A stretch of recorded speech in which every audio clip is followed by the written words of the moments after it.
Hi guys, I thought I'd try my hand at another video. This week we're discussing Doris Lessing's The Grass is Singing. This novel touched on some different topics than we've been discussing in previous weeks. Kind of correlated with things that are going on right now, like gender and race and some economic things. So it's the perfect time to read this novel.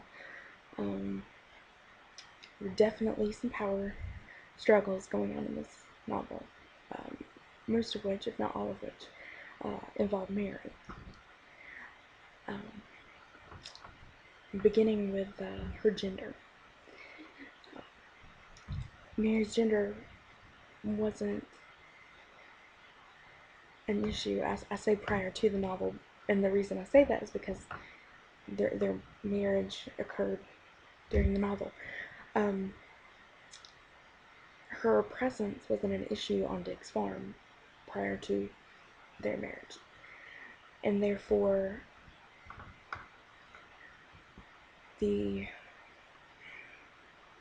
how should I put this? Her gender became an issue for not only Dick, but the workers, because the workers were not used to having a female tell them to do their job. She was not supposed to be their boss. Dick was their boss. Dick was the one in charge of the farm. So when he got malaria, the workers didn't know how to respond. They lashed out, especially because Mary was so racist, but we'll get to that. And then, of course, Dick didn't respond well to Mary essentially having to perform his job, or he tells her to look after the farm, but when she's handling the accounts, he basically kind of tells her, you just do this, don't worry about my farm. So it's kind of like, don't step in his boundary. He doesn't want her to cross that line. I don't know. Just definitely major power struggle with the men and the women. And then there ends up being a struggle with Mary and Charlie, because Charlie doesn't know how to react to Mary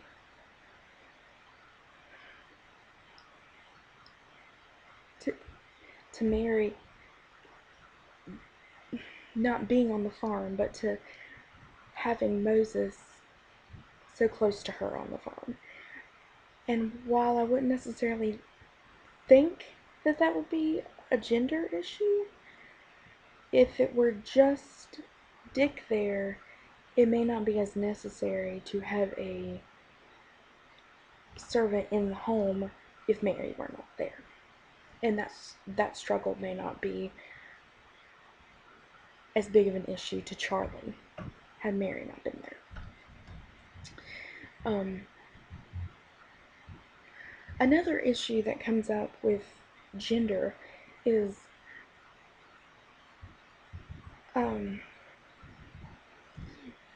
Mary's life prior to being married. She had a nice, free life. She was very happy, or at least contented. Maybe happy is not a good word for it. She was content, and before her marriage, she was never oppressed. She was never meant. She never suffered. And once she got married, she felt like she was trapped. Not only in that house, but in the marriage, in poverty, in a crappy life, basically. She hated it.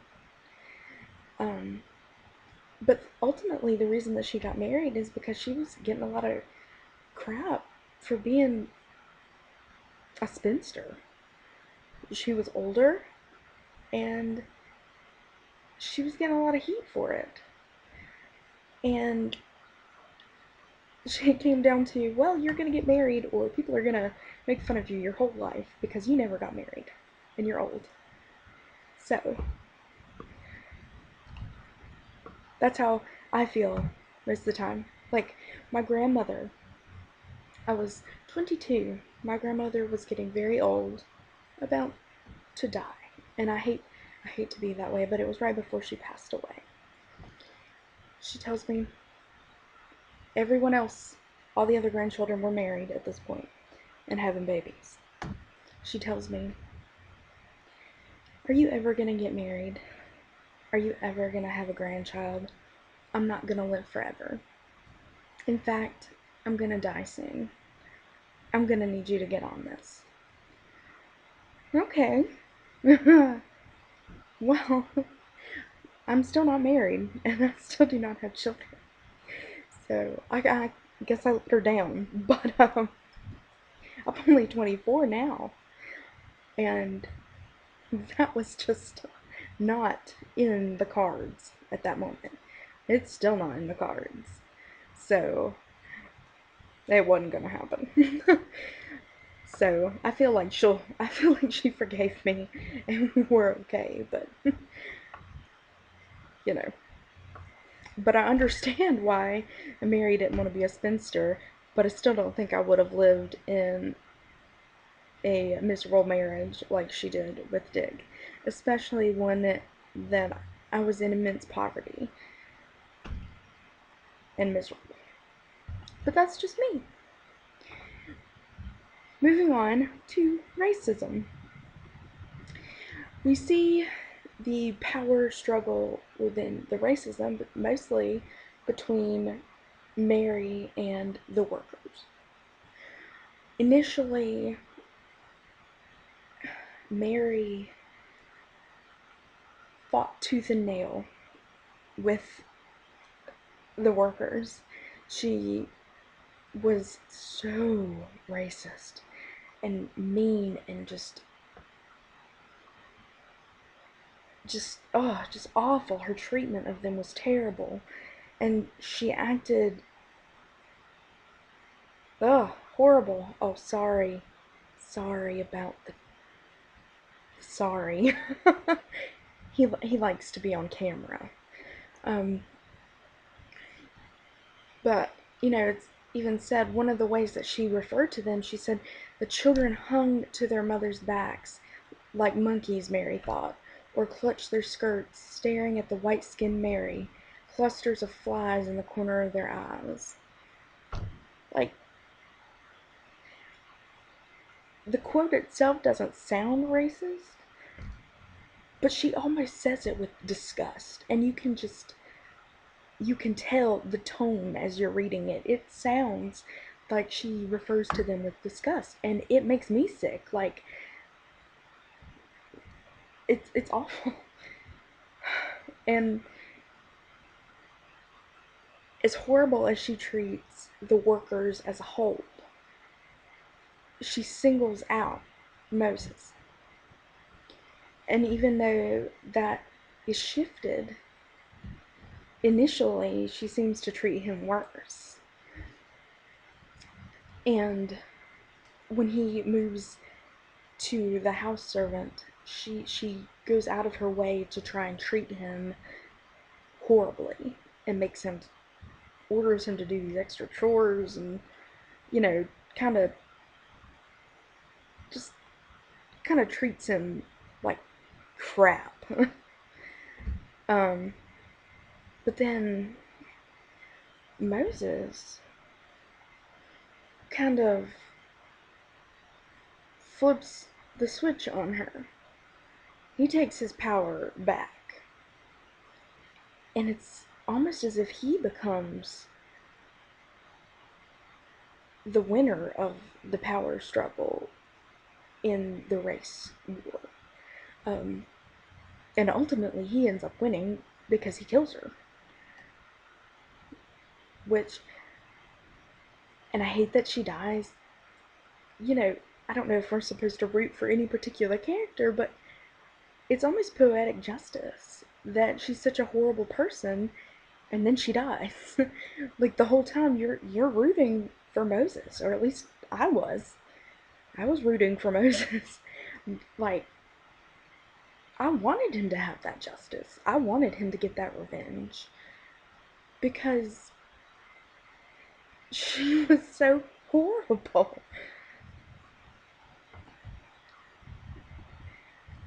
And it's kind of the same way with the economic struggles.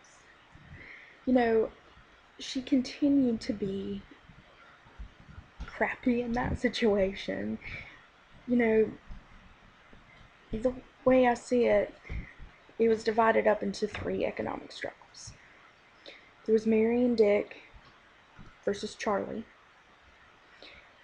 who Mary and Dick were on this very thin line of poverty. You know, and then there's Charlie, who has a farm and makes decent money, and he keeps trying to buy their farm. Not out of concern. Not like, oh, you're struggling, let me buy that farm from you. But because he just wants it. He's just selfish. And you know that he's selfish because of the way that he acts in terms of the situation with Moses. Like, he doesn't stay and try to hear out the situation from Dick. He doesn't. No, at this point, granted, Mary is crazy, but he doesn't try to get her side of the story. No, he's not going to listen to Moses, but he doesn't try. He's just like, oh, there's something horrible going on here. Moses needs to get out. He needs to be fired. And there is a definite line. So they're out of selfishness and eventually disgust is what makes him buy that farm. It wasn't out of genuine concern. So there's the one line of the economic struggle. Then you have Mary and Dick versus the workers. And initially, Mary treats the workers as if she is far better than they are. I mean, she thinks she is. She slowly begins to fear Moses and kind of tiptoes around him. Dick, however, his whole stance is he treats the workers with an adequate level of respect. He doesn't necessarily respect them, but he acts as if he does so that they'll do their work. He's nice to them, he's civil to them, so that they will complete their work without fighting against him. And he basically tells Mary that, and that she needs to do that too, and she continues to be a jerk. For my last economic power struggle, there's Mary with Dick versus Mary as a single woman. And I think this is probably the biggest show of economic struggle. You have Mary and Dick married and struggling, having no money. They live as if they have nothing. And, he gets angry with her about wasting water at one point, and using it to cool off. And then you have Mary as a single woman. And I think the best way to describe it is one of the quotes that Lessing provides. It says, the stinging poverty in which they lived was unbearable. It was destroying them. It did not mean that there was not enough to eat. It meant that every penny must be watched. New clothes forgone, amusements abandoned, holidays kept in the never land of the future, a poverty that allows a tiny margin for spending, but which is shadowed always by a weight of debt that nags like a conscience, is worse than starvation itself. That was how she had come to feel, and it was bitter, because it was self-impoverished, self-imposed poverty. So she felt that she put herself in this position because she had married Dick. So she just felt like she was trapped, and she felt bitter and hard-hearted because she put herself in this position. And she did. And it ended up making her lose her mind. Like, she hated being there so much that she lost her ever-loving mind. And a part of me is kind of like, well, I want to feel bad for you. But I don't. I mean, I probably read through it twice, and I wanted to feel bad for her, but I couldn't. She just was a horrible person throughout the entire novel, and I could not feel sorry for her. I don't know. I could not make myself do it. I couldn't make myself feel sorry for her. I feel like Moses finally got poetic justice, and the only person that I really felt sorry for was Dick, because he was just like, dang. Like, my wife went crazy. My worker killed her. I just sold my farm. Well, now I'm screwed. So, poor Dick.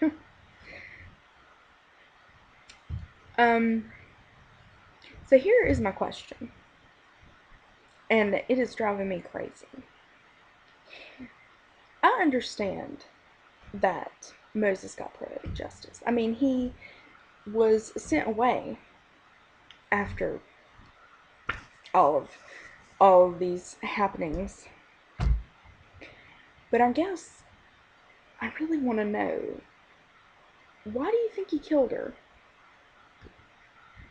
I mean, he didn't have to kill her. Go away. He didn't have to kill her. He could have beat the heck out of her. Could have just left. Why did he kill her? It really is bugging me. And I'm interested to see what everybody else thinks on that. Was it so that the novel would have a sort of poetic justice because he was getting to take his frustration with the white race out on this woman?